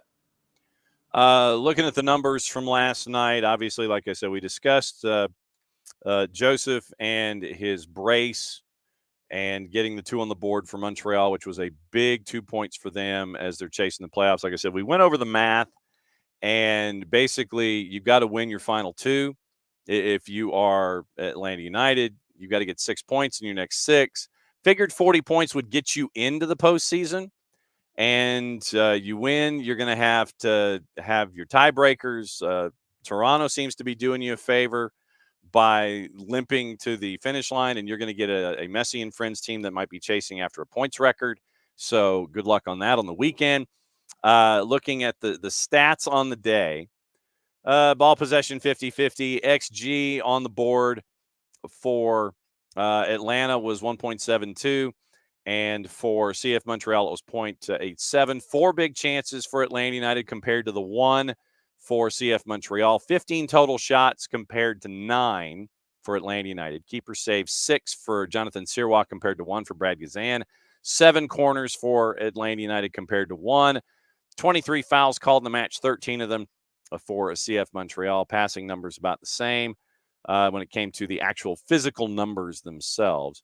18 tackles for Atlanta United compared to 12, 13 free kicks compared to 10, 2 yellows for CF Montreal compared to 1 for Atlanta United. Total shots, we mentioned 15, 9, 7 on target compared to 3, 1 each hit the woodwork. Shots off target then is 6-3, 5 blocks, 3 of those to CF Montreal. Shots inside the box, 15 total, 8 for CF Montreal. Shots outside the 18, once again, 8 for Atlanta United, only 1 for CF Montreal. But there's always the discussion about, okay, hey, go ahead and shoot it and rock and roll and see what happens in these situations. Lineups on the day: Brad and Ned, who punched a 6.4. Pedro Amador continues to impress at the left. It was Amador, Williams, Stian Gregerson, Brooks Lennon. Brooks will not be available for Red Bulls because he picked up a yellow in the match last night. Bart Sleece, Tristan Muyumba, and then it was Jay Fortune in the midfield. You had Rios, Miranchuk, and Saba, all 3 up top. Numbers on the board: Daniel Rios with the goal hit a 7.8, Miranchuk a 7.9, Jay Fortune 6.5, Saba a 6.4, Muyumba 7.1, same with Bart. Amador a 7.7, Derek Williams, Stian Gregerson, Brooks Lennon 6.9s and 6.8s for the 2 of them. Substitutions: Edwin Mosqueda came in with 24 to go. Jay Fortune got to sit for the final 24 minutes. Jamal came in for the final 15, subbing in for Daniel Rios. Tyler Wolf came in for 7, subbing in for Tristan Muyumba. Abram, Noah Cobb, Ronald Hernandez, Luke Brennan, Dax McCarty did not play. Shonde Silva injured and did not play. So that is where things were with the lineups on the board. And now, Nick, like we said, missions in front of you. You know what you got to do, but you got to win them both. And the chaos that is there now, every result helped you last night. You didn't help yourself, but every result helped you carry you through to the weekend. Toronto at 37, they're in the 9. So right now, Montreal is 3 points clear of the chaos. They're at 40 points. They're in 8th. Toronto is in 9th. They pretty much rolled over last night. 37 points, 11 wins. Philadelphia, 37 points, 9 wins. DC, 37 points, 9 wins. Identical record to Philly. Philly has a far better goal difference. They are 25 better than DC. When DC loses, they lose big. Atlanta's at 34. Nashville's at 33. New England wins out. They'd have to get to 37. They'd have 11 wins. Everybody else in front of them has to lose to skip to that group. So 6 teams, 6 points to get to the 9. I'm not even looking at Montreal right now as we get ready for Red Bulls on the weekend. And Red Bulls, you don't know which one you're going to get from them. 4, 5, and 7 away from home. They've won 7 of the 16 that they have at Red Bull Arena when it's not being played in by NYCFC or anybody else for that matter. So I know it's difficult for you as both a season ticket. It's difficult for you as a season ticket holder to make the financial decision, to make that financial investment to come down. Now that they've got this matchup against Red Bulls, we know what Red Bulls bring to the table. They're an odd duck. They're a little different with the current coaching staff, and they're really different with a healthy Emil Forsberg. What are you anticipating, or what would you like? Let me phrase it this way, and obviously we'll talk about it more tomorrow. What would you like to see coming out of the blocks with Atlanta United going up against Red Bulls on Saturday night? I want to see defenders close properly. Mm-hmm. I think that's a lingering issue with the back line has been who is controlling what area during transition. It appears that there have been miscommunications and freelancing that takes place that one hand doesn't know what the other's doing. Right. I want to see that be sorted. I would like to see the 6 and 8 for Atlanta be consistent. I think that some of your defensive woes start there. It's not just the back line, but the 6 and 8 as well. If the 6 is not in the appropriate position, that means that one of the center backs has to make an adjustment that pulls them into a negative space that allows extra room, extra passing lanes during a counter because you're in a recovery mode. And if the 6 is in the appropriate position, then the center back gets to stay home, then the passing lane's closed. And the passing lanes that have been found centrally against Atlanta have been lethal. So they've been the difference, in my opinion, between a 1-0 win and a 1-1 draw, or a 2-1 win versus a 2-2 draw. Some of that is mental lapse. I'm here, I'm occupying this space just south of the half, at the half line, and I'm looking to the left when the play's to the right, and then, oh, wait, crap, the ball's down here, I've got to move, and the passing lane's open. Yeah. So, and I know it's I can't say I want you to fight because we're past that point. Right. Like we're past the point when we need you to fight. Right. We're past the 11th hour. At this point, we know what's going to happen. We know Red Bull's going to come in. The keeper's going to stand on his head. We know that. Carlos Coronel has done that. So yes. Right. And so at this point, let's not commit, self-inflicted wounds here. That's what I would like to see. It's just a basic thing. Yeah. So it's like, just give me a shot to walk here before we can run, Well, just give me a game where we're not shooting ourselves in the foot, and let's see what that looks like. You've already proven to us that there's not a committed level of fight in totality across the club. Right. You see the digital team putting out exceptional content, right? Yeah. They're doing their part. You see the comms team, they're doing their part. I'm seeing everyone across the organization do their part except for the people who are on the field consistently. And I don't know why that is. I'm not even going to speculate why that is, but I'm just telling you, I don't see it. And if there's anyone who would like to disagree, then please point to me why there's an opening right now in the technical director's position, why there's probably going to be an opening in the managerial side of business, why there is, the record is what the record is, and then talk to me about whether expectations have been met. And if expectations aren't being met, I think it's perfectly fair to say, okay, what's going to be the thing that will give some sort of general hope? I think having a game where you don't shoot yourself in the foot. Yeah. And that's really where it is. And to me, that's kind of sad, but it is where it is. Garth is supposed to have not a press conference, but where he interacts with questions from the founding members. And I submitted my question, which was, and this is very straightforward. I said, Garth, I need your elevator pitch why we need to believe. Yeah. And because I'm not seeing it. And I think every organization, whether you're software, whether you are in the service industry, whether you're a sports team, the one thing I've learned is that every good seller, right? Every person who is a successful seller has their elevator pitch down. Yeah. Right. Elevator pitch is like the time it takes from going like the fourth floor to the first floor. Here's who I am. Here's what I do. Basically, it's the scene in Working Girl where Harrison Ford and Melanie Griffith take Orrin Trask up the different elevator than Sigourney Weaver. There you go.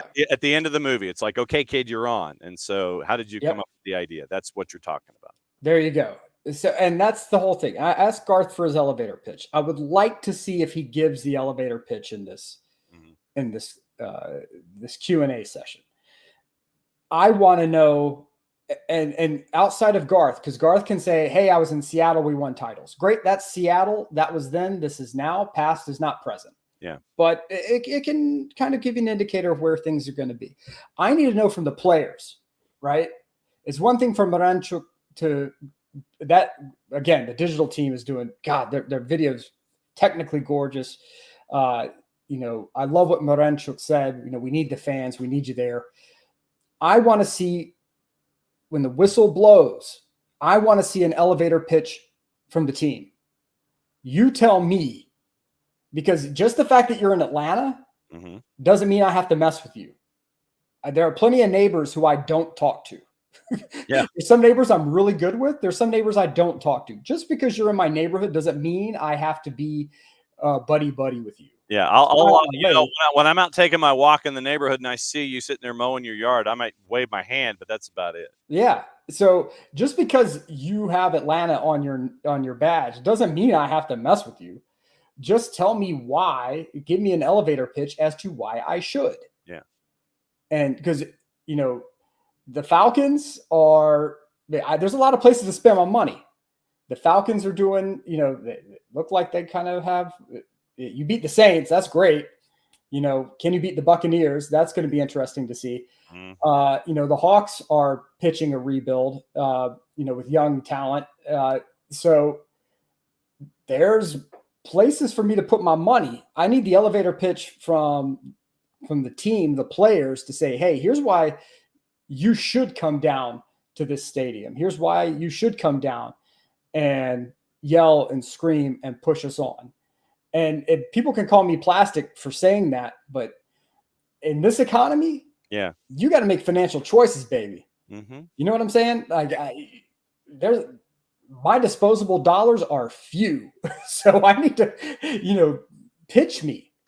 Give me the elevator pitch. I don't know, man. Maybe I'm out in left field on this. I don't know, but no, I think that there are decisions that are going to be made by. How do we say this? By season ticket holders. Yes. And I mean, I'm gonna differentiate a fan from a season ticket holder right now. Mm-hmm. Fans are interested. Fans are engaged. The season ticket holders, and this is a point that you have made when it comes to you're looking at things. How did you differentiate it? What was your phrasing? You're looking at it as an investor and not as a fan. Yeah, it's an investment. You know, this is an investment of my disposable income. This is a recreational entertainment purchase.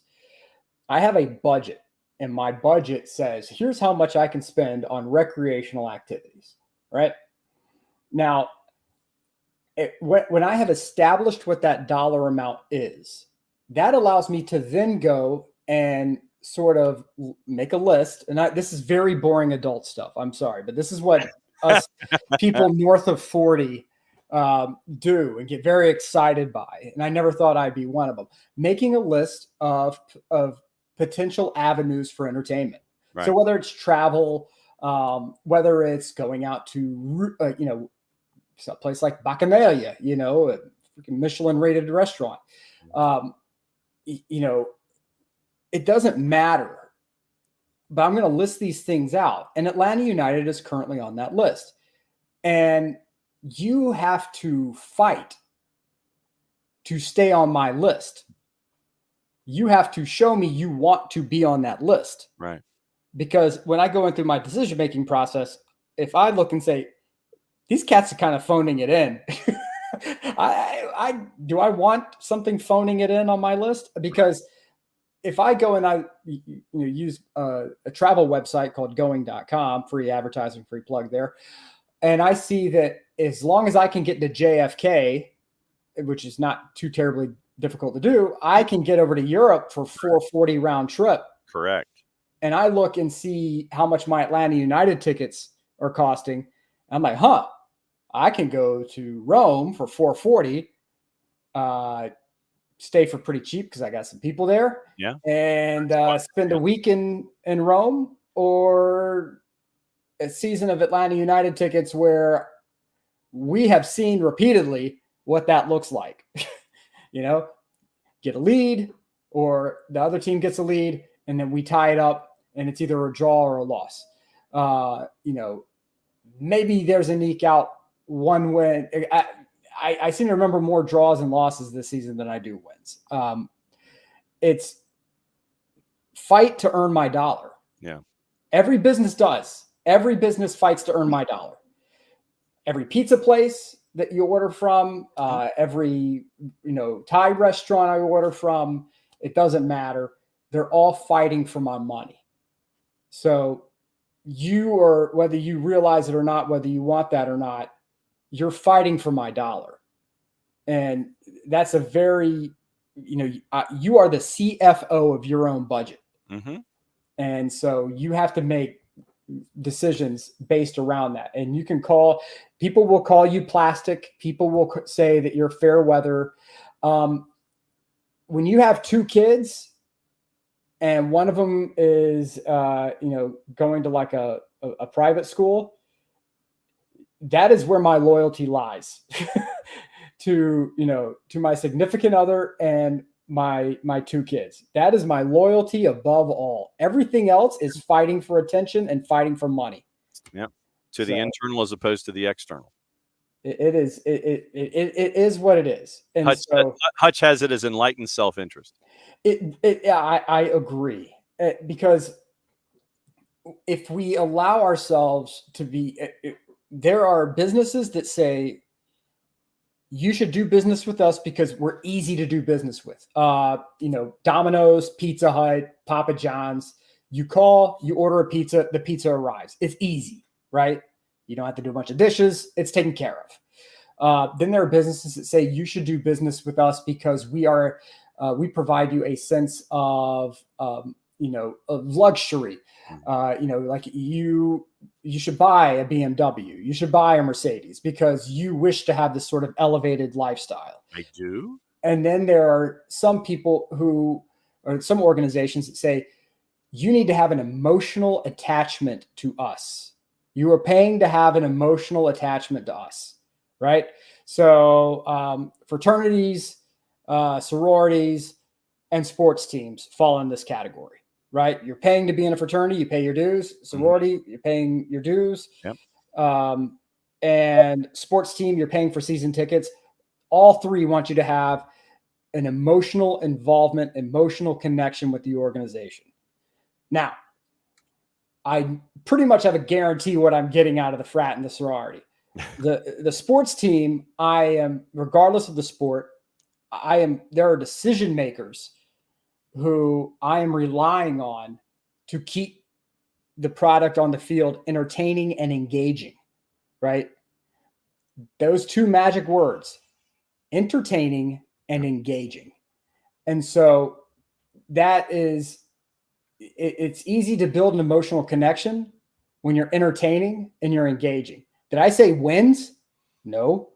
Did I say championships? No. Entertaining and engaging. The team in 2017 was new, right? We were just on the heels of 28-3. The city was desperate to love something, to be excited about something. Atlanta United came on and was on fire. The team had 100% backing, sellouts at Tech, nuts. Mm-hmm. We move into Mercedes-Benz. You know, the 2018, we get the title. You know, we're finally an Atlanta team breaks the mold. We're winning. You know, you're on Instagram, you're seeing the players all hanging out, having a good time. You feel like there's a community within the team. That community, you know, there were meet and greets. You were meeting players. You were meeting coaching staff. There was like a legitimate symbiotic relationship, it felt, because it was entertaining and engaging. And a double bonus, they were winners, right? 2019, we didn't get to meet Frank outside of, you know, like there was a preseason intro with him, which I thought was pretty cool. But, you know, you started to see a little bit of a space develop there, largely because people wanted their old Atlanta United back or whatever, which I disagreed with, but whatever, have fun. Right. Yes. And then COVID happens, right? And that's when everything sort of, the wheels, the asteroid sort of hit, and everything changed after that, right? Whether it's risk analysis, you know, whatever. Now like I don't see anything on social media about the players hanging out. It doesn't necessarily feel like it feels like there's a collection of players, not necessarily a community. Yeah. Whether that's true or not, I don't know. I'm on the outside looking in, complete, utter transparency. Right. I don't recall the last time that I saw hey, come meet player X at this place or that place.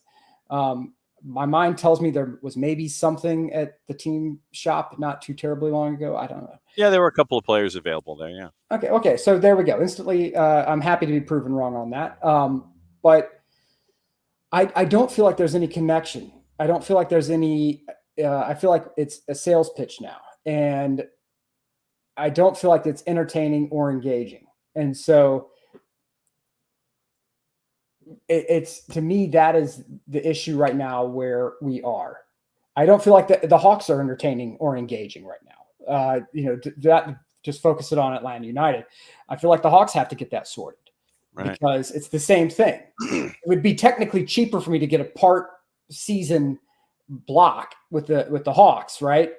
I have zero interest in doing that because to me, they're not entertaining, nor are they engaging. You know, it's the Falcons at least seem to have hope. You know, if they can figure out how to get Kyle Pitts involved in the game, that would be swell. But it's, to me, again, for anyone who questions loyalty, anybody who says plastic, I have a deep, abiding love for my significant other, my two kids, and my very, very close, tight-knit circle of friends. Outside of that, you're fighting for attention. Mm-hmm. And if you have a problem with that, have a Coke and a smile and deal with it, because that's a you problem. And that is the bottom lines. That's right. So, you know, I want to see, and I want to hear from Garth something besides, you know, we're a transfer cycle away. I don't, and here's the thing. I just know that I'm tired of hearing what I've heard. Right. So I hope Garth comes to this thing and gives me the elevator pitch that involves concrete steps forward. And that would be great. I hope that Atlanta, you know, does something besides tells me about analytics, because analytics don't gauge heart. Analytics don't gauge that knife between the teeth mentality of a player. So the testicular fortitude. it does not. So I don't know. Maybe I'm too business oriented with this. I don't know. Maybe I sound like a LinkedIn post, but I just, you got to tell me a better story than the one that's being told. Every good organization, every good seller is a storyteller. And this org right now, this team is not doing a good job of selling a story to me. They're good at telling, but not selling is probably the way to put it. Yeah. And the immortal words of the warrior poet Snoop Dogg, the game is to be sold, not to be told. Ah, there we go. Yes. So yeah. Yeah. So that's what we're staring at here. Staring into the mouth of the cave, and we'll talk about the rest of the matchups tomorrow and get into all of that. Okay, gossip, rumor, and innuendo, and what to watch, where to watch it, how to watch it before we get out of here. And Hutcho says analytics are telling us we need a finisher or two. The score line is telling me that we need a finisher or two. Yeah, scoreline first and foremost. I mean, in the offseason, it's going to be left wing, striker, and then trying to figure out perhaps another midfielder that can fit into the depth discussion outside of Jay Fortune, the evaluations of folks like Matt Edwards, Noah Cobb, Efren Morales, all of that, because you got nine guys right now whose contracts short of the option year discussion, and Brad has a club option for 25. I say left wing striker, 6'8", a center back, and a right back. Yeah, so other than that, how was the play, Mrs. Lincoln? There's a lot on the board, and so, but I think that you can look at some of those depth areas with what we've seen from Atlanta United 2 this year. And so now, I think that the DP slots are going to be left wing and striker to go with Saba, Midanchuk, etc. You look at what we've seen from Pedro Amador, you look at what we've seen from Jay Fortune, and it's been great to see that continue to grow. And so I think the depth pieces, I think from the twos, as they continue to grow, I think that's part of the discussion also. Gossip, rumor, and innuendo, what to watch, where to watch it, how to watch it. And I knew we were going to go deep into a third hour today. I just did, just because of everything that's on the table this morning. Obviously back at it at 9:05 in the morning. Hopefully catch up with our friends from Beyond Goals at 9:30. And then Tyler Pilgrim is going to join us as a part of the weekend whip around starting at 10 o'clock in hour number 2 tomorrow. So gossip. And once again, when we mention a paper, take the information at your own peril sometimes. Arsenal, Bayern, Manchester City, Real Madrid, and the running to sign Florian Wirtz from Leverkusen next summer. Bundesliga club wants 150 million euro. Barca hoping to strike a deal with Neymar in January when he's free to talk to clubs before his contract with Al Hilal expires in June of 25. You want to talk about spending bad money after bad? You're a team that has financial issues, and you want to go chasing after 32-year-old Neymar, who below the waist is probably more like 38 to 39. That dude's 87 years old. It's like coming to America. Yeah. Like, how old are Neymar's legs? I saw Neymar's legs. They were 102 years old. Mm-hmm. You ain't kidding. You ain't kidding. Eddie Howe and Graham Potter, two of the leading candidates to replace Eric Ten Hag if he leaves Manchester United. I don't quite think it will be leaving Manchester United. He will be told to leave Manchester United. Southgate and Inter Milan boss Simone Inzaghi also in the frame, according to Team Talk. But reports from Italy suggest that former Juve manager Max Allegri favored by Sir Alex Ferguson to become the next manager at Manchester United. If you're going to get an Italian manager, go get Inzaghi. I mean, I don't know if you're going to get him out of Milan. Good luck. Inter, I think he'll try to stay at Inter, but Man United, if you get Allegri, he treats a 1-0 lead like a 3-0 lead. So it's everybody, including the ball boy, the water boy, out trying to stop the attack. So good luck. Yes. Southampton manager Russell Martin is at increasing risk of losing his job following the poor start to the season. So that would be the first official team freaking out in the Premier League. Frank Lampard hinted at his interest in the England manager role, currently being held by interim manager Lee Carsley. Real says Real Sociedad midfielder Martin Zubamendi says he has no regrets after turning down a move from Liverpool in the summer transfer window. Arsenal has faced competition from AC Milan, Inter Milan, and Juve for Jonathan David, according to our friends at Football Insider. If it's north of 20 million, you can count AC Milan off the list. Borussia Dortmund's Karim Adeyemi is a target for Liverpool. They want the German forward to replace Mo Salah in the summer. That's from the three-letter paper. Take the information at your own peril. Everton not concerned about a January transfer window approach from Liverpool over Jared Branthwaite. Everton could reignite their interest in Miguel Almiron, who is likely to leave Newcastle in January. So keep an eye on that one. And Manchester United could opt to trigger a one-year extension to 31-year-old England defender Harry Maguire's deal, which comes to an end at the end of the 24-25 campaign, as they want to avoid him leaving for free. And according to Ben Jacobs, who's been very, very busy this morning, FIFA confirmed member associations at their discretion will have the option of opening, quote, an exceptional registration window, end quote, from June 1st to June 10th of 2025, potentially allowing clubs to sign players in time for the Club World Cup. The agreed UEFA dates to open the summer transfer window are currently between June 23 and July 1st.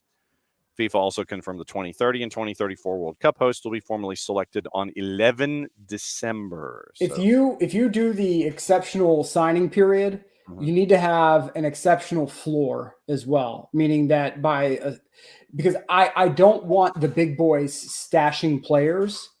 You have to contribute to the downward cycle as well. You can't just have 6 teams hoarding players because they're in the Club World Cup. So if you sign 2 extra players, in my opinion, by January or by whenever the end of the Club World Cup happens, you should also have an outgoing window in which teams must remove 2 other players from their roster after that signing. So whether it's the 2 new players you brought in for the Club World Cup and you want to keep them, or you sign them and then let them go afterwards, there needs to be a period of time of roster compliance. I think just like the NFL has, I think that's a great rule. Keep teams, because that's what got Barcelona into financial trouble to begin with stashing high-priced players on their bench, players they spent like $80 million in a transfer fee on, sitting on the bench. Absurd. Roster compliance. Give them a hard number that they have to reach, and then if they are over that by the end of the Club World Cup, they must divest of 2 players or divest of whatever number of players it is to ensure that they meet roster compliance. Keep it fair. Yep. England squad. Kyle Walker regained his spot. Dominic Solanke earned a long-awaited call for Lee Carsley as they get ready for Nations League with Greece and Finland. Maguire, Eze, Bowen, and Livramento have been omitted. Again, no place for Marcus Rashford. Walker returns. Solanke's was a standout inclusion, according to our friends at TalkSport. Hasn't played for the Three Lions in 7 years. Got the call-up with his start at Spurs. James Maddison left out of the squad once again. No place in the group for Morgan Rogers. No place for Ivan Toney with his league play with Al-Ahly. Bellingham, Foden, Palmer, Watkins all come back into the squad, having missed the September fixtures. The women's national team here in the States are going to close the 2024 schedule December 3rd at Den Haag in the Netherlands. Second of 2 friendlies, November 30 versus England at Wembley. So what to watch, where to watch it, how to watch it. Europa League today. Friggin' everybody in the Europa League's playing today. I mean, there's juice boxes out the you-know-what in discussing everything Europa League.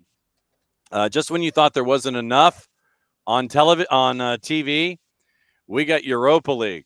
We got Europa League going on. I think Conference League might be there today too. Half of the matches at 12:45, half of the matches at 3. Let's see if there's anything worth anything. Ferencvaros hosting Spurs. RFS is hosting Galatasaray. Hoffenheim hosting Dinamo Kyiv. Lazio is a -108 hosting Nice at a +316 at 12:45. Maccabi Tel Aviv hosting Midtjylland. Olympiacos Piraeus and Braga. Karabag hosting Malmo. Real Sociedad Anderlecht. Slavia Prague Ajax. Athletic Bilbao starts the 3 o'clocks with AZ Alkmaar. Besiktas, Eintracht Frankfurt, Elfsborg, Rome, and AS Roma, who's a -123 on the road at Elfsborg. Porto hosting Manchester United. PAOK Salonika and FCSB. Victoria Pilsen, Ludogorets Razgrad. Rangers hosting Lyon. Royal Union SG and Bodo Glimt and Twente and Fenerbahce. That is the Europa Leagues. Then Europa Conference League. Holy crap. Europa Conference League's playing today too. Cercle Bruges is playing St. Gallen, Dinamo Minsk, and Hearts, Astana, TSC, Heidenheim, and Ljubljana, Legia and Betis, Molde and Lerna, Noah and Mlada Boleslav. That's one I'll be watching. Ammonia and Vikingur Reykjavik. I might be watching that one. Borac Banja Luka and Panathinaikos, Chelsea and Ghent, FC Copenhagen, Jagiellonica, Fiorentina and TNS. That's the big one. That's the Welsh side that's like non-league Welsh going to Fiorentina at a plus 31.90. Luskin, Djurgården, Lugano, and HJK, Petro Cub and Pafo, Shamrock Rovers, and Apoel Nicosia. That's your conference league. What to watch? Europa League has a doubleheader on CBS Sports Network. Lazio, Nice, Rangers, and Lyon.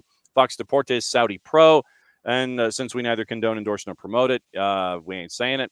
ESPN Plus, W League and the CONCACAF, Tigres and Alajuelenses at 8. Fox Soccer Plus, once again, simulcasting the league that we neither condone, endorse, nor promote. Golazo Network has Tigres and Alajuelense at 8 and the W League champions. And then Paramount Plus has everything. Conference League, Europa League, W Champions Cup. So knock yourself out and make sure that your last button works on your remote control. Nick, last thoughts before we get out of here. Just look, take care of yourselves, take care of each other, attempt to be kind, no one's asking it, no one's demanding it. Just we had to reset the clock on stupidity down here today. You're lucky, man. What can you do? FC Cincinnati and what happened last night. See, I didn't even see that, so we'll talk about that offline. But anyway, look, just take care of each other, attempt to be kind, and find one way to help someone else around you. Okay, until next time, mucha Euro, y'all. Yeah, what he said. Since now we have a close, we actually get to hit a button and it turns into a close. So very, very cool stuff here with a close that Nick actually created. We'll see you in a little less than 22, almost a little less than 21. Bye.